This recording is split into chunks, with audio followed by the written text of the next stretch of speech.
Hello, I'm back. Sorry, I lost my connection. I'm back with you again. Okay, I'll start all over again because some people maybe are just tuning in now. This is Barbara from Plan B Life Coaching. I help struggling parents overcome their biggest parenting challenges, resulting in them being the parents their children need them to be today, remember, not when they become grandparents. Because technically, as you already know, grandparents are given a second chance to parenting. So please do share this with your network if you think your network will find it beneficial, and we take it from there. As I said a while ago, I'm sorry to repeat myself, but I lost my connection. Responsibility is a huge issue. It depends on what kind of a family you actually are and what you might find responsible. It could be irresponsible to me or vice versa. So we take it from here. Okay, the first step is allowing mistakes. Okay, when you allow them to make mistakes, you allow them to make mistakes now when they're cheap, because later on mistakes are gonna be super expensive. So instead of them blaming you or the teacher or for doing this or that, you're letting them basically own their problem or own their mistake. And you do that by encouraging them to be honest, encouraging them to tell you what's going on, self-managing basically your reactions. The more you self-manage your reaction, the more they'll be honest with you, and setting consequences in advance. It's like the radar, you're driving, there is a speed radar somewhere there, and you make the decision either to slow down or to hit the gas and get the ticket, and I'll pay the ticket and I'll earn my black points. So basically, when you have the clear consequences around the house rules or around what's going on, you, even if they break the rule, let them go through the consequence, let them be responsible for it. Because again, now the mistakes are cheap and we want them to make mistakes. We want them to try, we want them to go through things, but we want them to do it responsibly. So by allowing mistakes, you're allowing them to own their problems. You're allowing them to be responsible for what they say and do. Okay, because it's his choice. He chose to do something, he chose to say something, so therefore you're letting it be, basically. Okay, let's say for example your son is, I don't know, 12, 13 years old, and he wants to have a funky haircut. Now, you as a parent, it won't kill him, it will grow back, you know these things, but maybe you'll be like, okay, this is inappropriate, I can't walk with you like this. So here you make your choice, basically. You want him, you can tell him, honey, you want to go like this to school with, I don't know, let's say green hair color. You want to go like this to school, be my guest, but please know that your friends are going to say this and that, or you're gonna have to go through this and that. And basically when he makes the decision to go for a haircut, let it be. Let him experience it. If he needs to suffer a little, let him suffer, because this is how they learn to be responsible for their actions or for what they say, or this is responsibility. This is part of responsibility. I would really, really like to know, where are you stuck with your children when it comes to responsibility? Where do you find your children, for example, irresponsible in some area, or where would you like them to be more responsible, for example, in another area? It's just so that we know, because we're different people, we have different children, and what could be responsible for you might be responsible to me. So just to get some views, to to set the ground. Okay. Number two is give options. Okay. And when you give options, you always give options that work for you. So for example, would you like the red pajama or the yellow pajama? They could be like, I want red top and yellow bottoms. Fine, it won't kill you. It's not dangerous. Um, it's okay. I want to go to school with two different socks. Be my guest.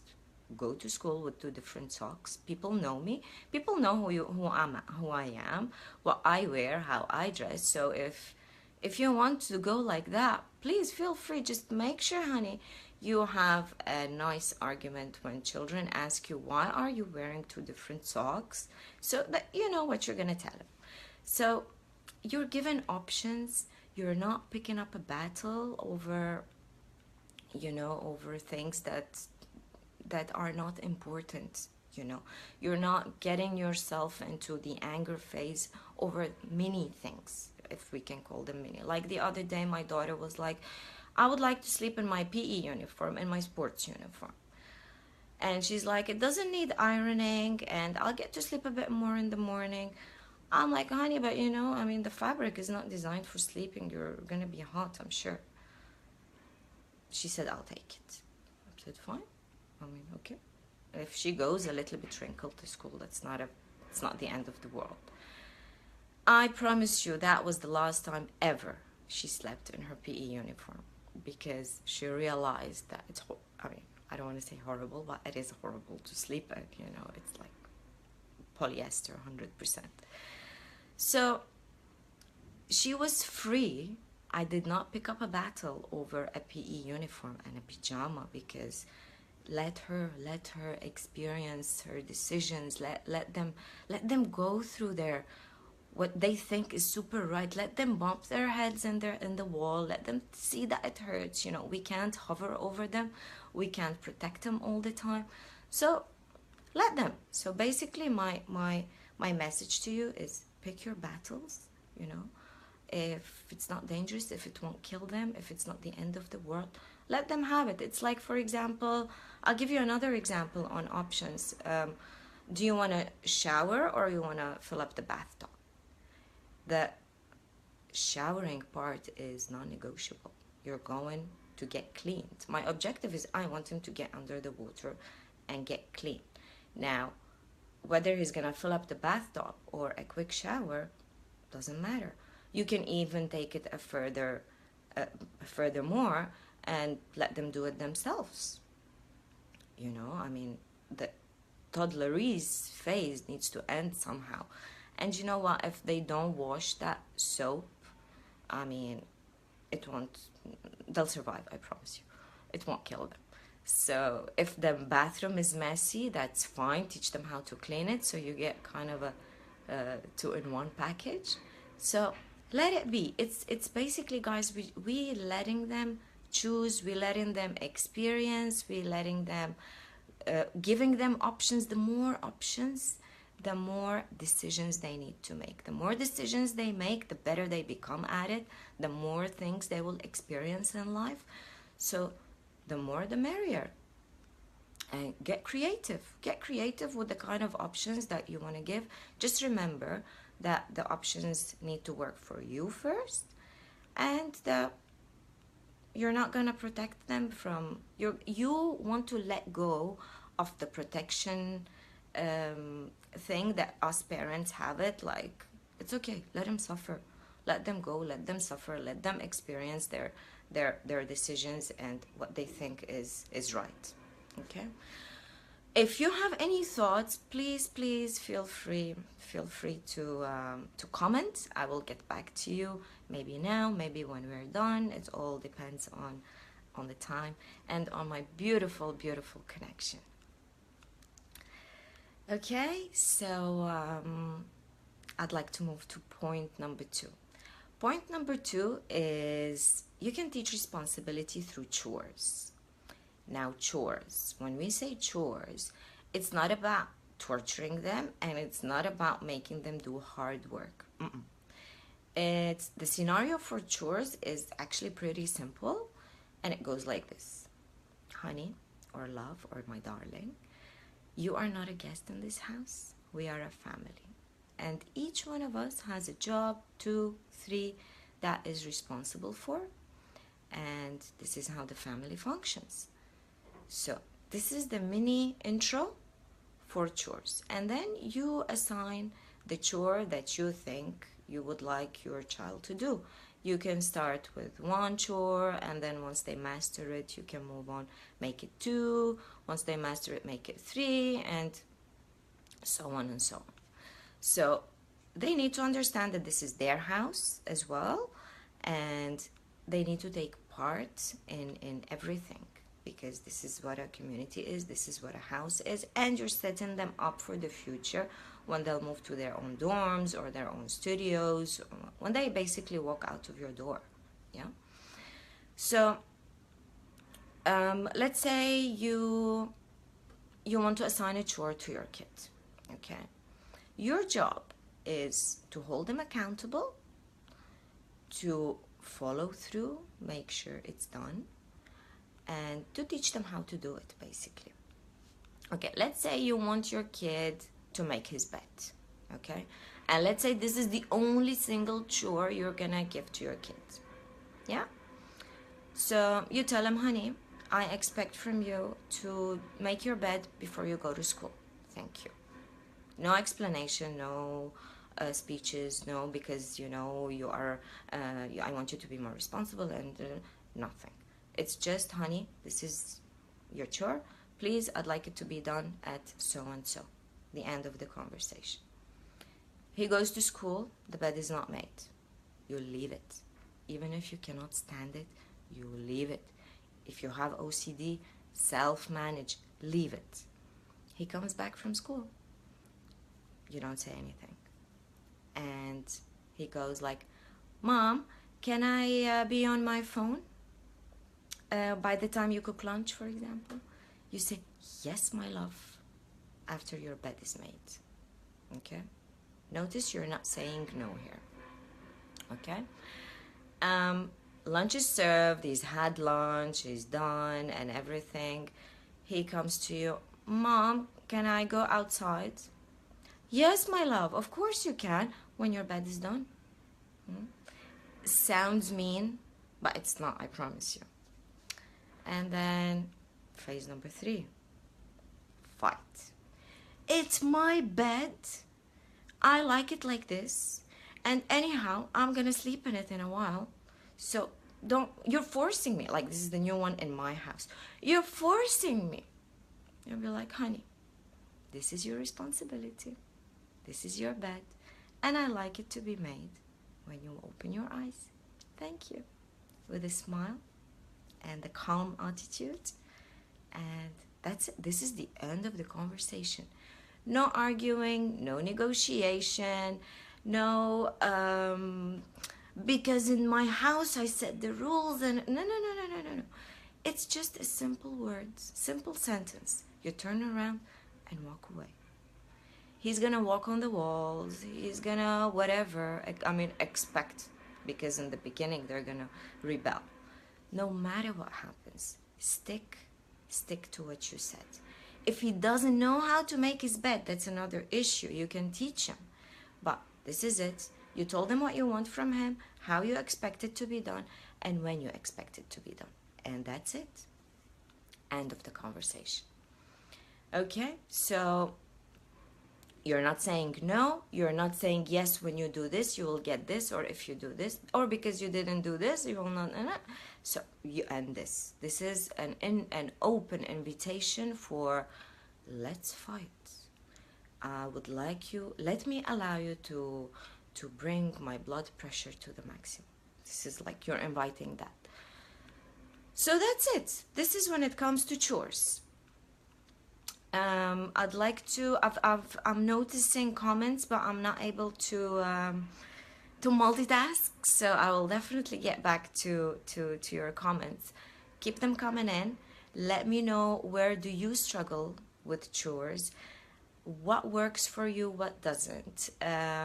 What have you tried and work And by the way, if you are wondering whether chores should be paid, the answer is yes, if you're getting paid for cooking, cleaning, dropping your kids to school, picking them back, doing homework with them. I mean, if you get paid for all that, go ahead and pay your kid. Otherwise, the answer is no. These are chores, these are daily responsibilities. So this is the part of paying. For example, they can get paid, by the way, I mean, an extra way for them to earn some cash is if they do one of your chores or one of your dirty jobs that you do. Or for example, if you're a working mother, they can do they help you around your business, for example. Like my kids get paid if they help me with printing, sorting, decluttering, around my business. So this is the only way, the only basically chance they can earn extra cash that is not related to their allowance. Okay, and that was that point. I'd like to move to the next point, which is homework. We touched briefly, if you remember, last time in regarding homework, and homework is a huge issue, but there is another thing about it. Given that it's a huge issue, it's a fantastic opportunity to teach responsibility. And I'll tell you why. Because they'll treat their homework like you treat your business.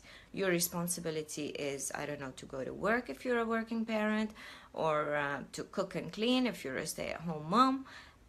Their responsibility is their homework. Okay, so we spoke about homework last time super briefly, but now I'd like to introduce you to the how-tos of very briefly as well. The how-tos about homework. Now, statistically, the dining table is the best place to do homework because you get to roam around and you're there, you're available. I mean, they can do it on their desks as long as you're somewhere there in the shadows doing something, picking up something, reading something, doesn't matter. As long as you're available. You're available, but you're not fully present, if you know what I mean. So your job around the homework as a parent is to create the right environment, and where the homework is done is part of the environment. What time is the second bit to it. What time is decided by you and by what actually works for you and the family and the kids, and I don't know if they have after school activities, if they have a tutor coming in and out, so basically you decide what is the right time and where and when. Let's put it that way, where and when. The third part of it is you get yourself a nice timer, one of the old-fashioned timers, or microwave, the oven, use any timer you like. What you're gonna hear now is gonna be cheeky and rough, but it works. Depending on their ages and stages, set the timer. For example, 30 minutes, 45 minutes, 1 hour, depending who you're dealing with. Once this timer is off, your kid is not allowed to do homework anymore. What you get by this is you're ending the battle of, please, it's homework time, I asked you to do homework, what are you doing? You end that. You end this conversation. After the timer is off, you are not allowed, my darling, to do your homework, because guess what? Homework time is over. They won't like it. They're gonna test the limits, and it's your job to follow through. Try it, and you'll love it. And I promise you, it works. Now, it will not work if you, for example, go back and do the homework with them before bedtime, or at 9 o'clock or 11 o'clock or whatever, because he cried so much and you can't go through this screaming, or he's begging. Let's say he's begging. Please, please, please, let me, please, help me. Yeah. When you tune into that begging, this is when you lose. If you stick once, twice, maximum 3 times. The third time he will not test you. He will know that you mean business. And this is a fact. Proven 100%. Okay? So let me know, where do you struggle with homework? What's going on in your house? How do you manage homework as well? What's working, what's not working? And when it comes to homework, there is one more very important piece, that you are a supervisor, you're not a doer, okay? As a supervisor, you're not standing on top of them making sure they're doing homework. You're there to make sure that this kid understands the question, or what is the question asking him to do, and that he knows how to do it. If you find your kid struggling, or your child does not understand how to do it, he knows what the question wants him to do, but he doesn't know how to, please feel free to write a note to the teacher and explain to the teacher that, hey, listen, Miss Teacher, my child is struggling with so-and-so. Could you please repeat it? Could you please, I don't know, give him extra material? I mean, find a way to sort that out. But you're not a doer, and you're not a teacher. It's not your job to reteach something. Okay? And this is where basically a lot of frustration comes around homework. It's around you sitting there and having to reteach your kid, you know, all over again. This is not what you want. This is not what you want. So basically, responsibility is done through practice, is done through you teach them, you practice, and you model. Okay? It's not about giving speeches, and it's not about setting your expectations super high.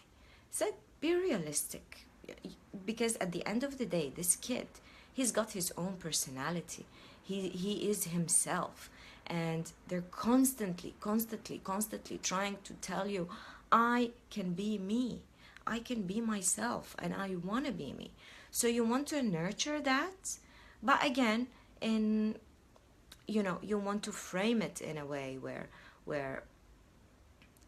like the expectation is something, but you're minding at the same time this kid's complex personality, the combination of his personality or who he is. Hi, Lily.